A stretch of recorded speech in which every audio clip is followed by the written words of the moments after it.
The Galactic Empire declared war on Earth. Humanity smiled like it was long overdue. Part 1, The Declaration. The message came at 3:47 in the morning, Luna Standard Time. I was on my second cup of coffee, half awake at my monitoring desk inside the Joint Terran Intelligence Hub, watching the usual river of alien trade signals scroll across my screen. Boring work.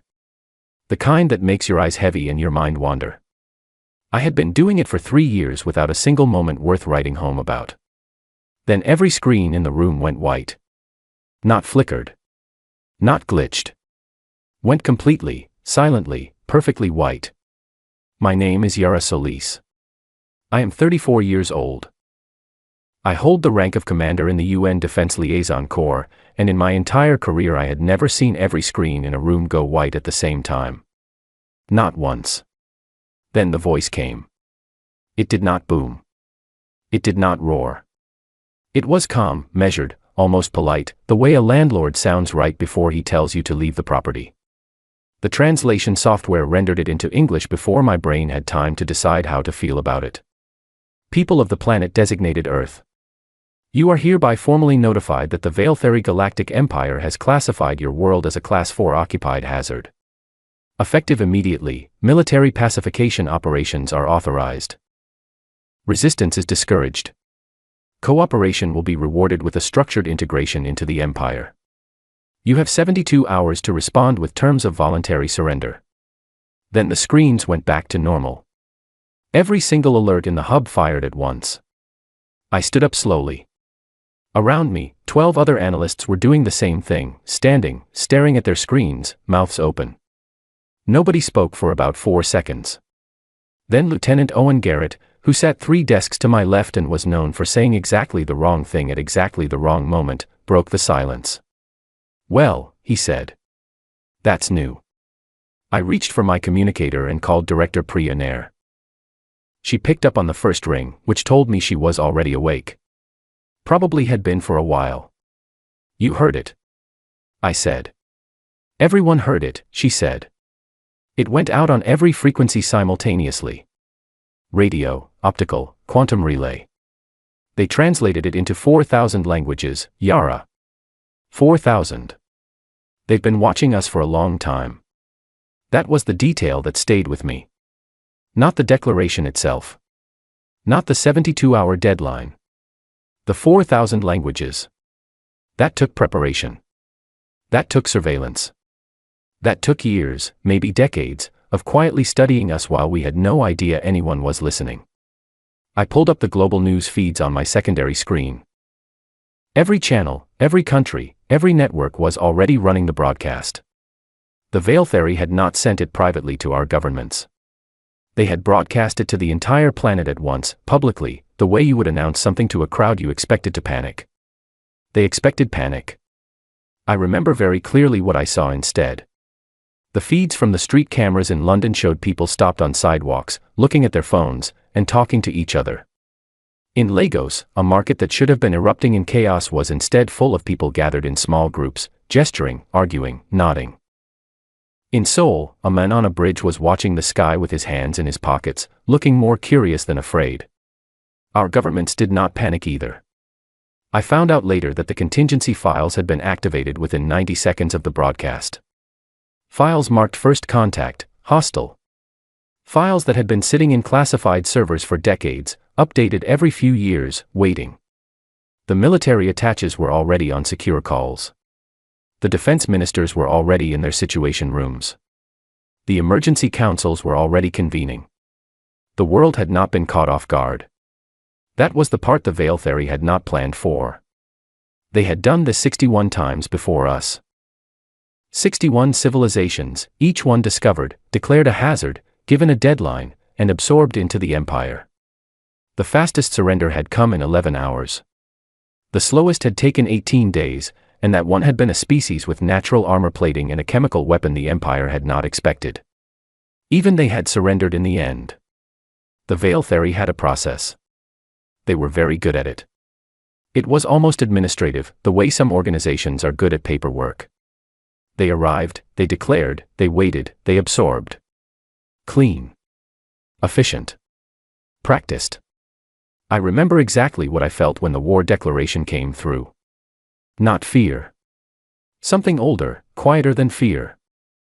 The feeling you get when a bully finally throws the first punch, and every year of training you did in secret suddenly has a purpose. It was almost a relief. The kind of relief that sits very still in your chest and does not make any noise. I went back to my desk and started pulling the Veiltheri fleet data we had compiled from intercepted signals. 200 warships, according to our best estimates. Moving at a pace that would bring their advanced elements to the edge of our solar system in roughly 6 days. Their main fleet would follow a week behind. Owen appeared at my shoulder, holding his coffee mug. "Are we going to be okay?" he asked. I looked at the fleet data. I thought about the contingency files. I thought about the 4,000 languages, and the 61 civilizations, and the way the director had picked up her communicator on the first ring because she had already been awake. "We have been getting ready for this for a long time," I said. He blinked. "Ready how?" I almost told him. Then I remembered that Owen Garrett did not have clearance for what I was about to say. So I just picked up my coffee instead. "Go make sure all the long-range sensor arrays are on full recording mode," I said. "We are going to want every piece of data we can get." He nodded and walked away. I turned back to my screen, and the fleet data, and the 72-hour countdown that had appeared in the corner of every government display on the planet. 72 hours. I thought about the Veiltheri admiral sitting in his command ship at the edge of our solar system, looking at our small, blue, apparently fragile planet, and feeling confident. Feeling certain. Feeling the comfortable certainty of someone who has done this 61 times and never once had to change the plan. I thought about what he was going to find out. And I smiled. Not because any of this was easy. Not because nobody was going to get hurt. People were going to get hurt. I knew that. I had known it for years, the same way a surgeon knows before an operation that there will be blood. You accept it, you prepare for it, you do not let it stop you. I smiled because we had been waiting for this for a very long time. And we were ready. Part 2, what we did not tell them. The transport to the dark side of the moon took 40 minutes. Nobody spoke during the ride. There were 6 of us in the shuttle, me, Director Nair, 2 senior engineers whose names I had never been given, and 2 uniformed officers from a division whose badge I did not recognize. The shuttle was military-grade, unmarked, and had no windows. When the hatch opened, I stepped into a corridor I had never seen before in 3 years of working on Luna. It was enormous. I had expected a bunker. Concrete walls, low ceilings, the kind of place that is built to survive rather than impress. What I walked into instead was a facility so large that the far wall was barely visible. The ceiling was 40 meters above us, filled with lighting rigs and cable systems. The floor was polished and clean and busy with people moving quickly between stations. Director Nair walked beside me without looking at my face. She already knew what expression I was wearing. "We call it the quiet room," she said.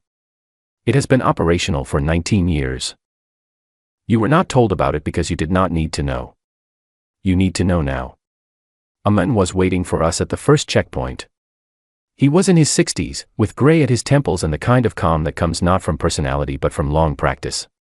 He introduced himself as Dr. Mehmet Aris, Chief of Strategic Development. He shook my hand once, briefly, and then started walking. "I will show you the 3 things," he said. We followed him past rows of engineering stations, each one staffed by people who did not look up as we passed. They were focused. Intensely, quietly focused, the way people are when they have been working on something important for a very long time and do not need to perform urgency for visitors. The first thing was a long bank of display screens showing a schematic I did not immediately understand. Rows of cylindrical objects, arranged in clusters, each one connected to a targeting system that spanned pages of technical notation. Relativistic kinetic impactors, Dr. Aris said. Dense metallic slugs, each one roughly the size of a vehicle. Launched from rail platforms hidden inside asteroid clusters in the outer belt. At the velocities we can achieve, they carry more destructive energy per impact than any beam weapon we have tested. They produce almost no energy signature before launch. Their approach is nearly invisible to standard fleet sensors. I stared at the schematic. "How many platforms?" I asked. "Enough," he said. He moved on before I could ask for a number. The second thing was a room full of drone units. Not the small survey drones used in civilian space operations. These were different, long, fast, angular machines built from materials I had not seen before. They were stacked in racks from floor to ceiling, and there were hundreds of them visible from where I stood, with corridors leading to more storage beyond. Each unit is networked to a central AI battle management system, Dr. Aris said. They do not require individual piloting. The network makes tactical decisions in response to fleet movements faster than any human crew could manage. In a full deployment scenario, they function as a single coordinated system. The Empire's combat models were built around species that fight with crude ships and predictable formations. They have never encountered an autonomous swarm at this scale. I stood very still. How long have you been building these? I asked. The first generation was completed 14 years ago, he said. This is the fourth generation. The third thing was not a weapon. It was a wall-sized map of the solar system. But not the solar system I knew from public charts.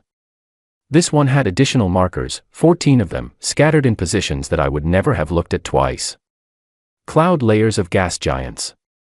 The gravitational shadow of a moon. A debris field that public records listed as natural.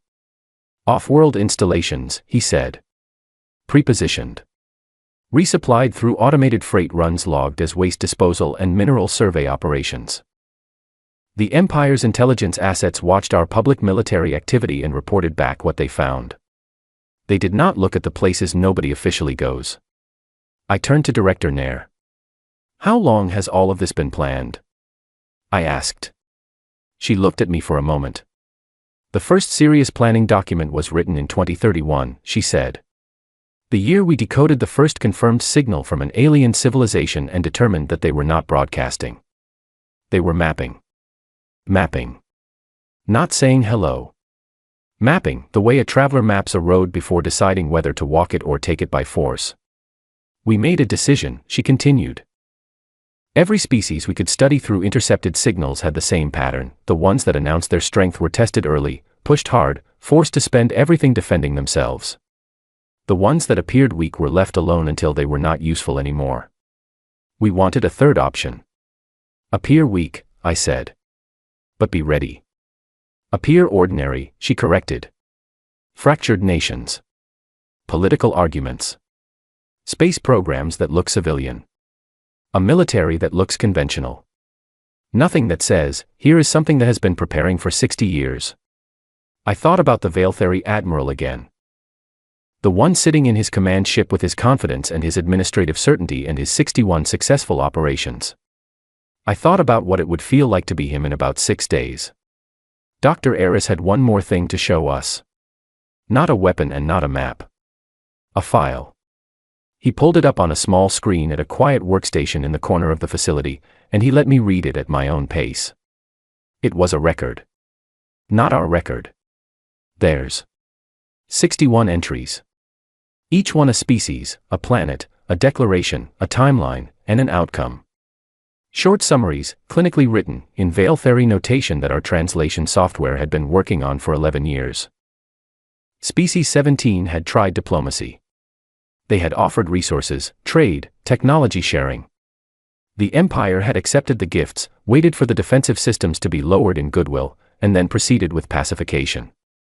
Species 32 had fought back with energy weapons. The Empire had been briefly surprised but had adapted within a week and proceeded.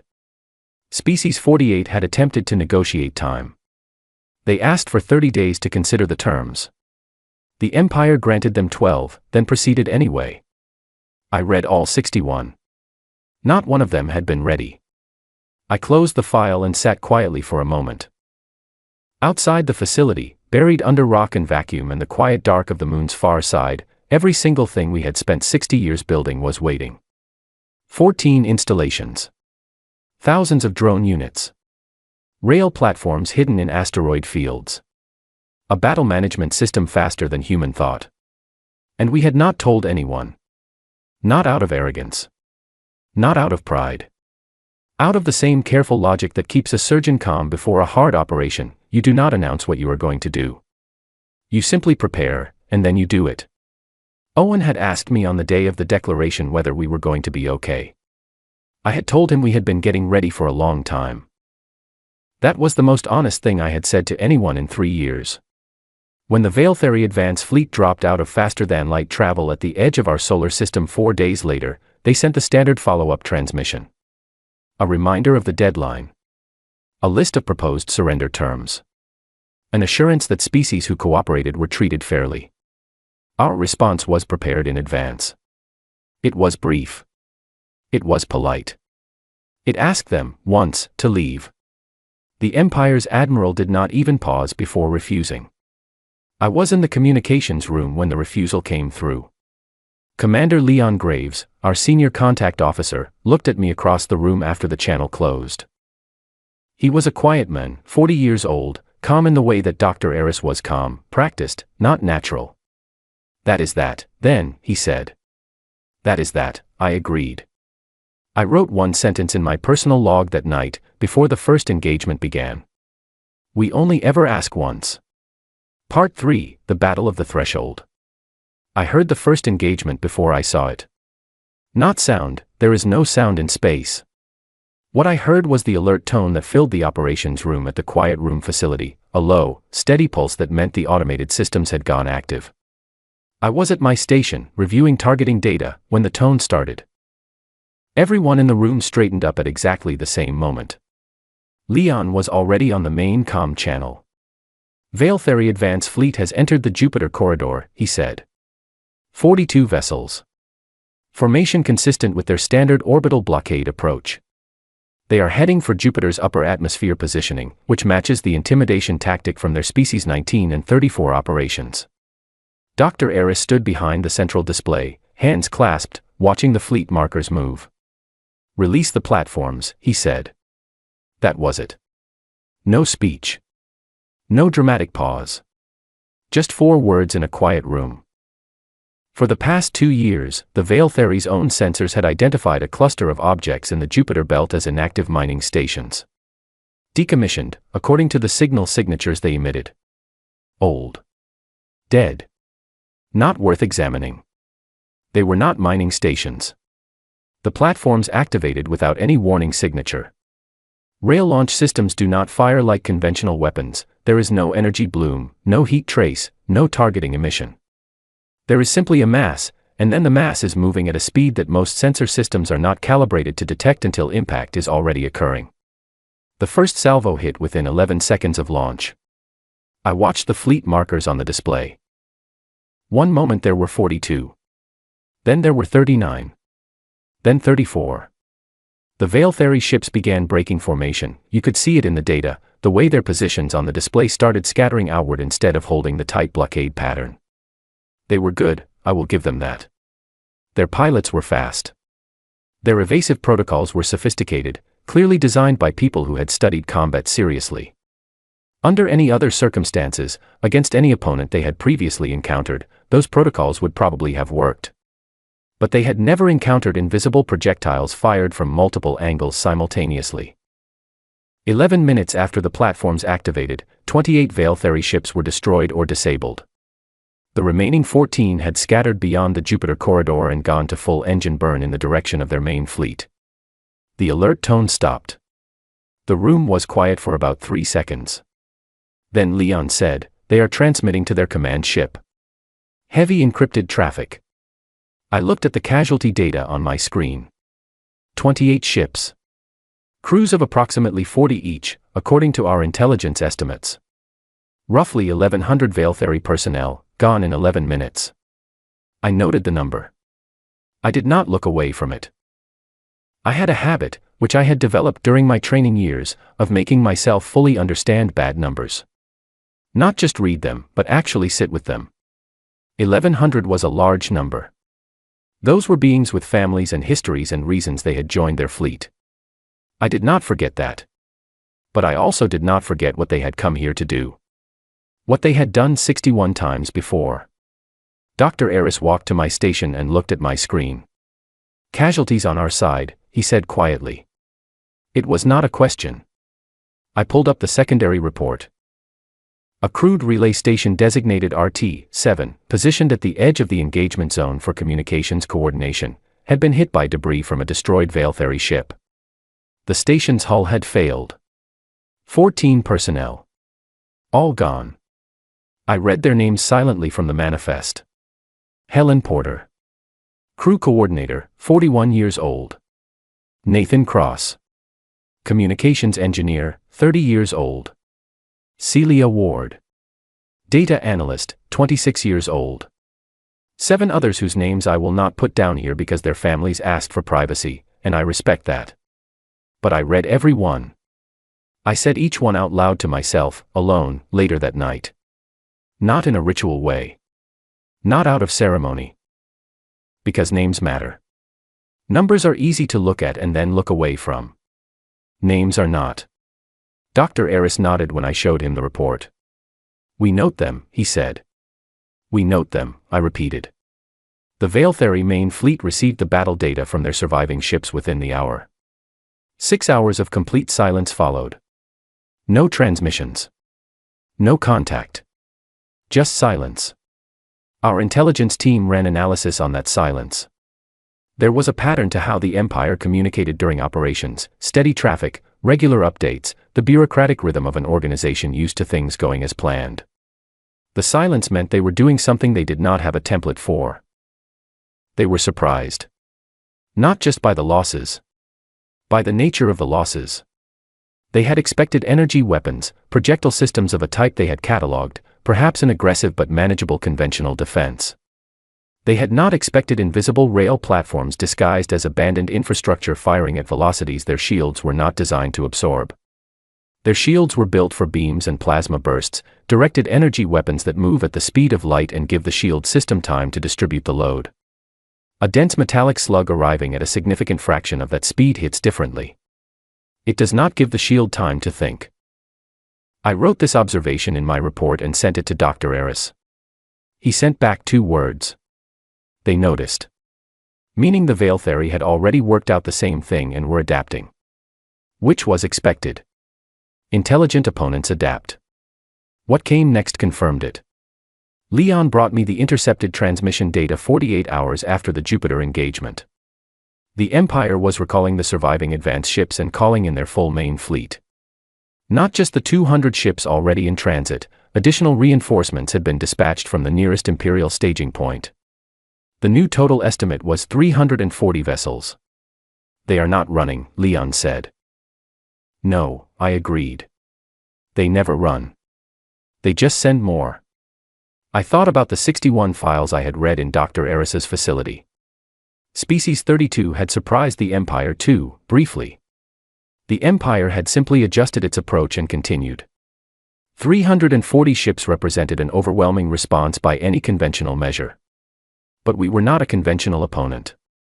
I was reassigned 6 days later. Transfer orders to the ISV Ardent, a Terran strike cruiser operating from the installation hidden in Saturn's upper cloud layer.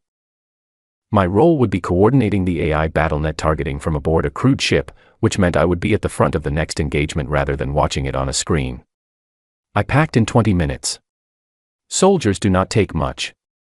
On my last night at the quiet room facility, I sat in my bunk with the lights off, looking at the small porthole that looked out on nothing, just lunar rock, just dark. I said 14 names out loud. Helen. Nathan. Celia. And 11 more. Then I closed my eyes, and I thought about what was coming, and I let myself feel afraid for exactly 10 minutes, because feeling afraid is not weakness, it is honesty, and I have always believed that an honest soldier is a better soldier than a brave one. After 10 minutes, I stopped. I stood up, packed my kit bag, and went to sleep. Part 4, We Are Not the Prey. The Ardent smelled like recycled air and machine oil, which is the smell of every military ship I have ever been on, and which I have come to associate with the particular calm that comes just before something very difficult. Captain George Flynn met me at the airlock. He was a tall man, 50 years old, with the kind of face that does not give much away. He shook my hand, pointed me toward my station, and said, "We go active in 4 hours. Get settled." That was the entirety of my welcome briefing. I settled in. My station was in the Ardent's command center, a room about the size of a large apartment, curved along one wall with display screens and workstations occupied by 11 crew members who were all, without exception, deeply focused on what they were doing. I sat down, plugged in my authorization codes, and pulled up the BattleNet interface. The AI system had a designation, Project Caleb, and it was not what most people picture when they imagine an artificial intelligence running a war. It did not speak dramatically. It did not announce its decisions. It updated targeting data in real time, shifted drone deployment in response to fleet movements, and flagged priority targets with a simple numerical priority score. Clean.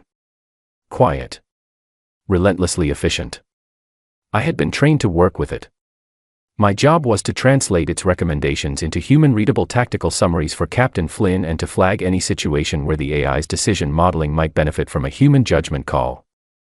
In practice, this happened less often than you might think.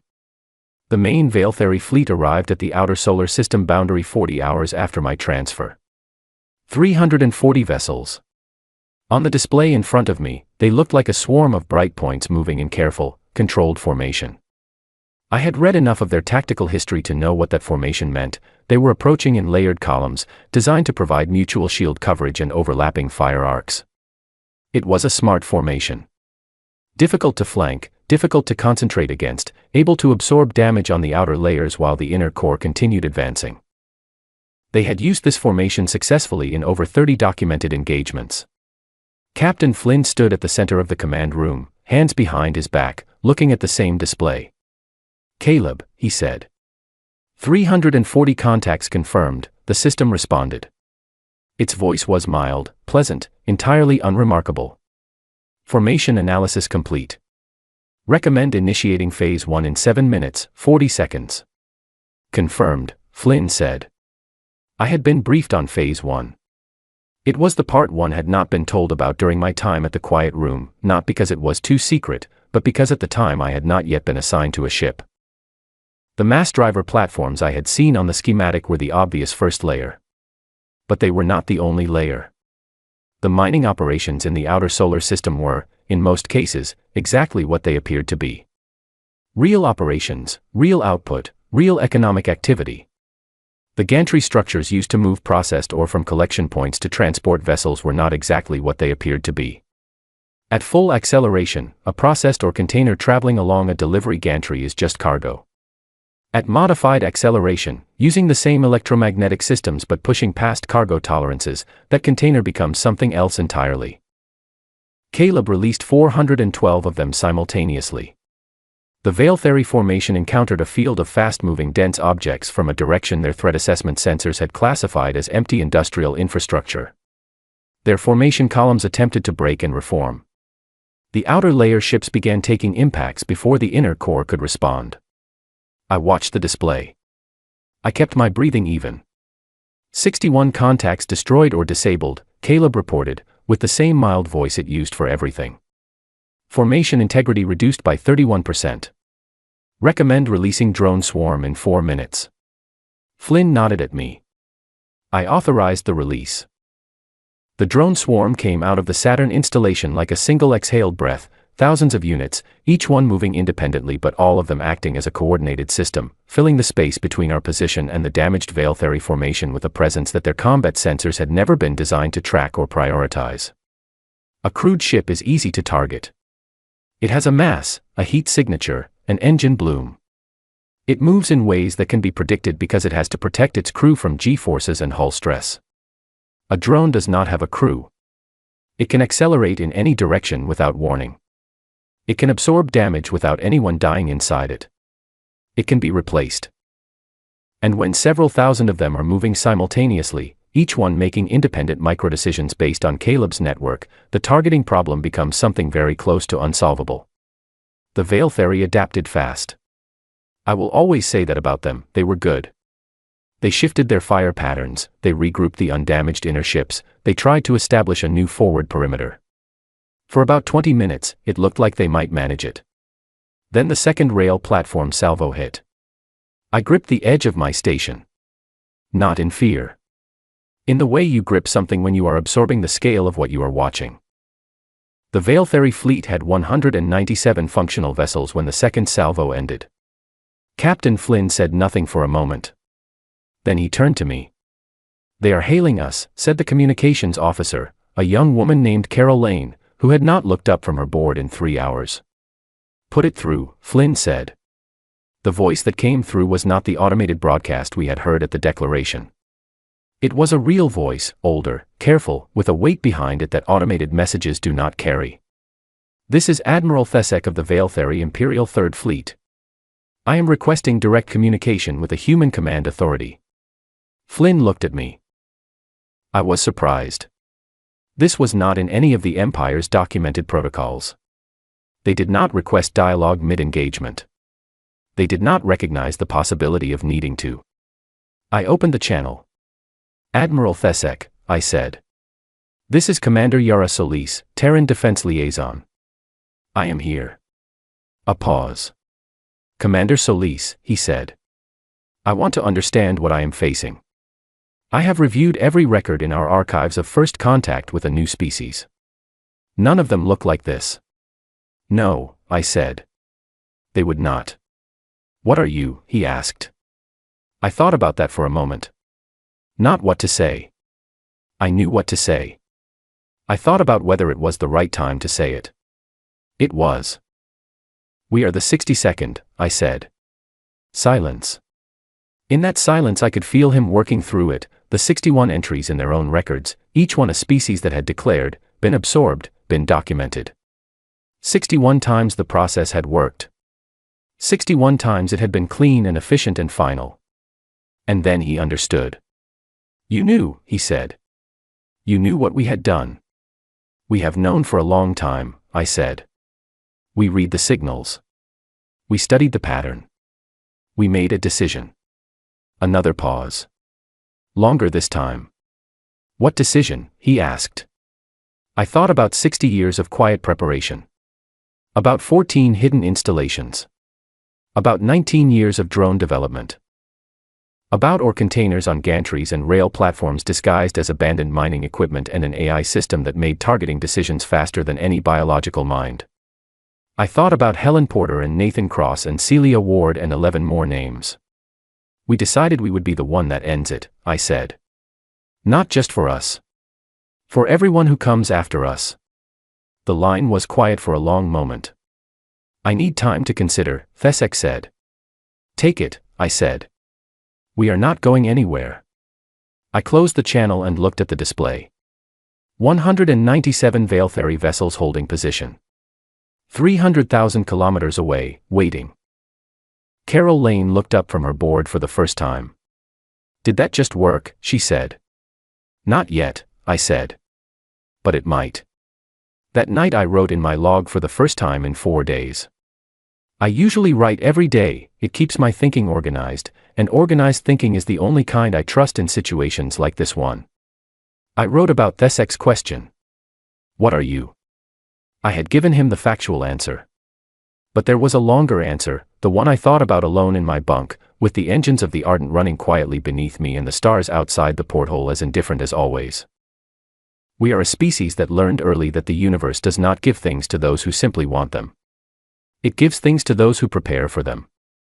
We argued with each other for thousands of years about almost everything, the right way to live, the right way to govern, the right way to treat each other, the right way to look at the sky.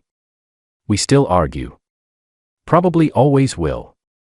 But when something from outside came to tell us we had no choice in the matter, we discovered something about ourselves that none of our arguments had ever quite resolved.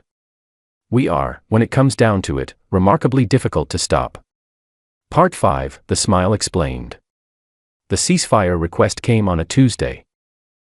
I know it was Tuesday because I had just finished writing a letter home, to my sister Ada and her daughter Lucy, who was 8 years old and had been sending me drawings of spaceships since the war started.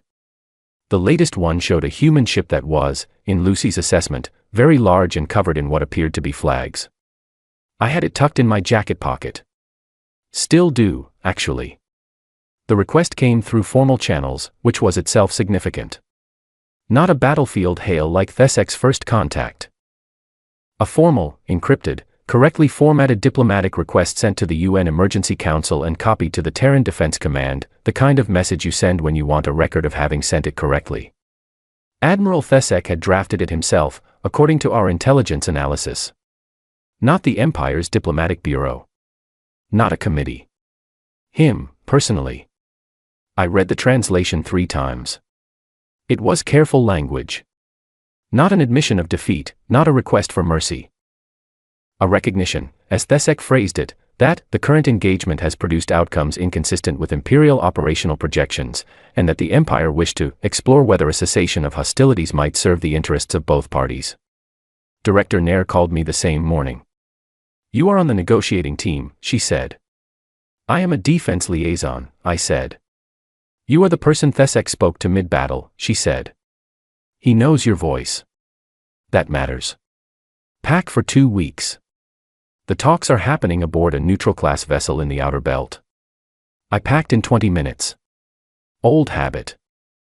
The neutral vessel was a Kiriti trade ship, the Kiriti being one of the few species in our region of the galaxy that the Empire had absorbed through treaty rather than force, and who had subsequently developed a reputation as reliable third-party hosts for difficult conversations.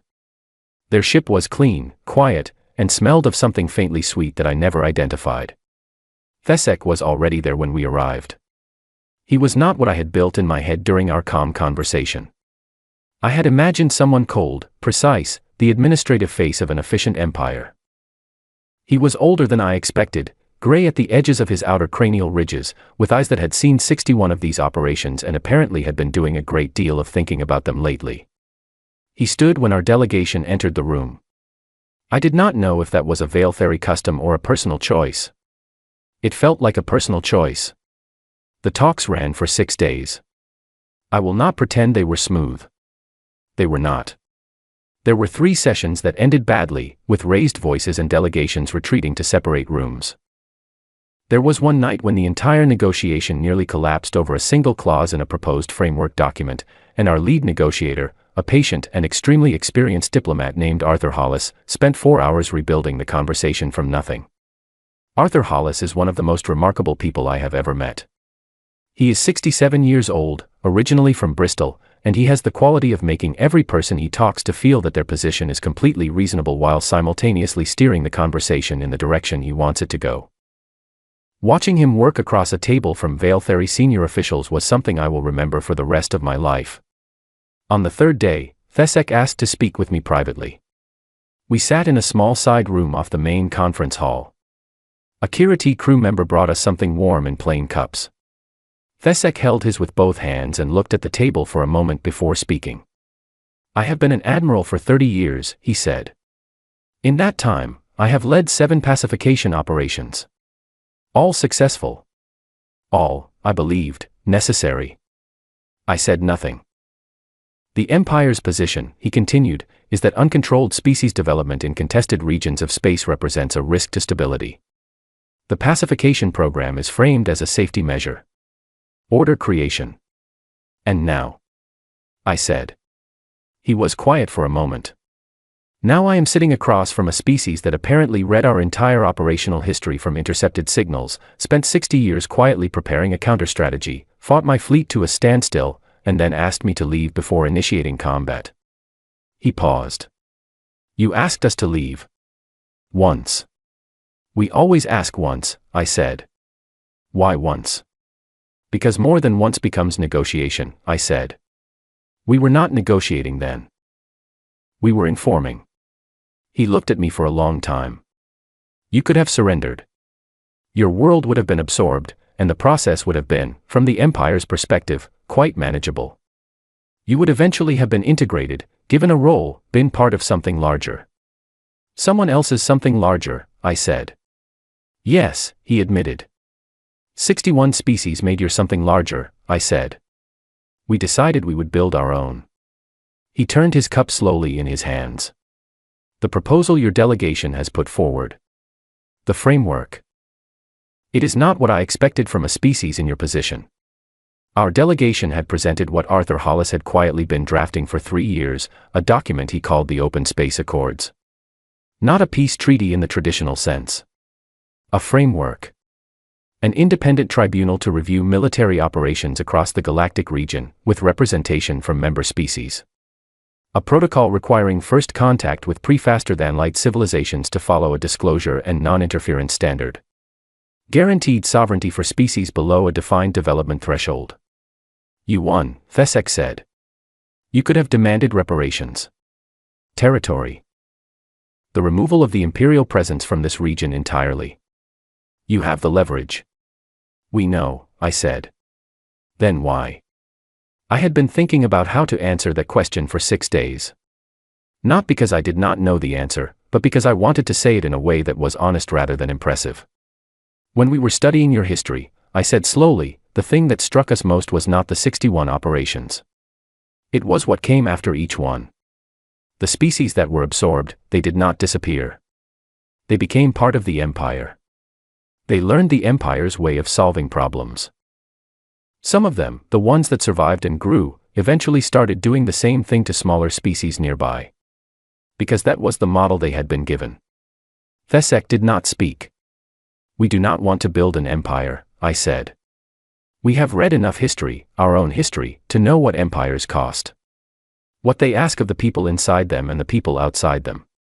We have tried building empires before. Smaller ones, on our own planet. Every one of them ended the same way. Then what do you want? He asked. To exist without kneeling, I said. And to make it possible for other species to do the same. He was quiet for a long time after that. The accords were signed on the 6th day of negotiations. Not by everyone in the room. 3 Veiltheri senior officials refused to sign and withdrew. But Thesek signed. And 2 of the Empire's allied species representatives, who had been observing the talks at Kiriti invitation, signed as well. The Kiriti Trade Council sent a formal note of support the following morning. It was not a complete victory. Nothing real ever is. The Empire did not dissolve, did not abandon its other operations, did not immediately transform into a cooperative partner. What it did was agree to a framework that created accountability where none had existed before. A framework that put a name and a process to something the galaxy had been missing for a very long time. A limit. Arthur Hollis shook my hand when the signing was done. He looked tired in the way that people look when they have been holding something heavy for a long time and have finally been allowed to put it down. Good work, he said. You did the hard part, I said. He shook his head. You fought the hard part. I just talked. 5 years have passed since then. I am writing this from an office I did not expect to have, the Terran Galactic Liaison Bureau, which did not exist 5 years ago and which I now help to run. My window looks out at a view that is, objectively, one of the most beautiful things a human being can see, the curve of the Earth from low orbit, blue and green and white, turning slowly in the dark. 3 species that were on the Empire's pending pacification list are now under Terran diplomatic protection. Not military protection, diplomatic.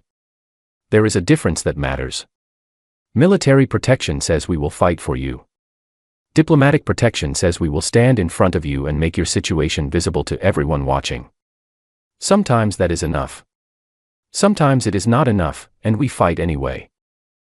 But we have only had to do it once in 5 years, and that one was brief and expensive for the party that started it. Thesek retired from the Imperial fleet 8 months after the accords were signed. He sent me a message through the Kiriti relay system, which took 11 days to arrive. It was short. It said that he had read the full history of Earth's 60 years of preparation, which had been made public after the talks, and that he had one question. Were you ever afraid? He asked. I wrote back. My answer also took 11 days to arrive. I told him yes. Genuinely, honestly, yes. Not of the fleet. Not of the declaration or the engagement or the 340 ships on our sensors. Afraid of something quieter and more personal, the fear that we had prepared for everything except being wrong. That 60 years of careful planning might be in service of a decision that was not, in the end, the right one. We had prepared to fight. We had not prepared for the possibility that fighting would feel exactly as heavy as it did, that the 14 names from RT-7 would sit in my chest for 5 years without getting lighter, that winning would feel less like triumph and more like a door you open and then have to stand in for the rest of your life. He wrote back, eventually. His reply took 3 messages over 4 months, which is apparently how Veiltheri process things they find difficult to articulate. At the end of it, he said something that I have thought about many times since. My species would call what you did strength, he wrote. But I have come to think the word you would use is different. I think you would call it responsibility. He was right. Someone asked me in an interview last year what winning felt like. A journalist, young, very bright, who had grown up during the war and was writing about what it meant to the generation that lived through it. She asked the question carefully, clearly expecting something quotable. I thought about it for a long moment. I told her that winning felt like finally being heard. That humanity had been sending signals into the dark for centuries, not just radio signals, not just the technical kind, but the other kind. The ones written in the choices you make when you have power and choose not to use it badly.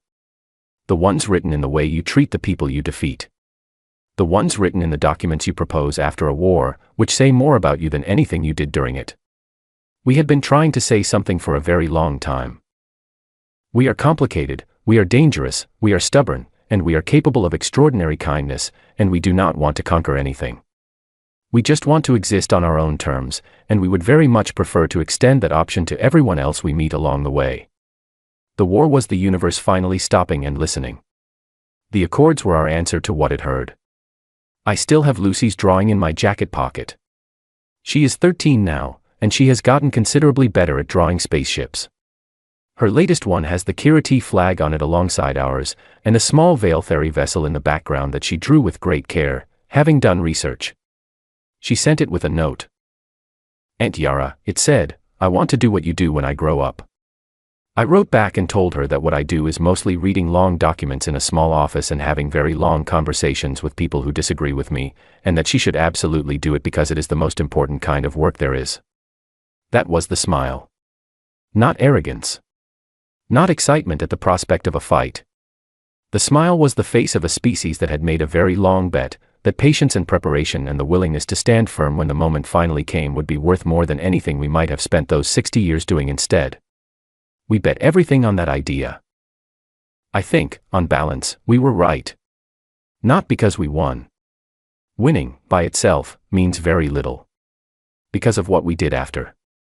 Because of the framework that now sits in galactic law with 11 signatories and growing. Because of the 3 species that are still making their own choices today instead of being absorbed into someone else's history.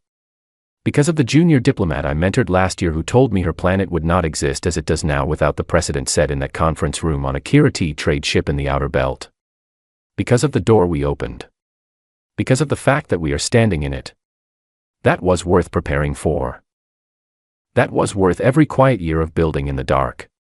That was worth every difficult conversation and every compromise that felt like a small defeat and every night spent reading the names of people who deserved to come home and did not. The Veiltheri declared war on Earth because they expected to find prey. They found something they did not have a word for in their 61 operational records. They found a species that had been waiting a very long time to make a point. And we had all the patience in the world.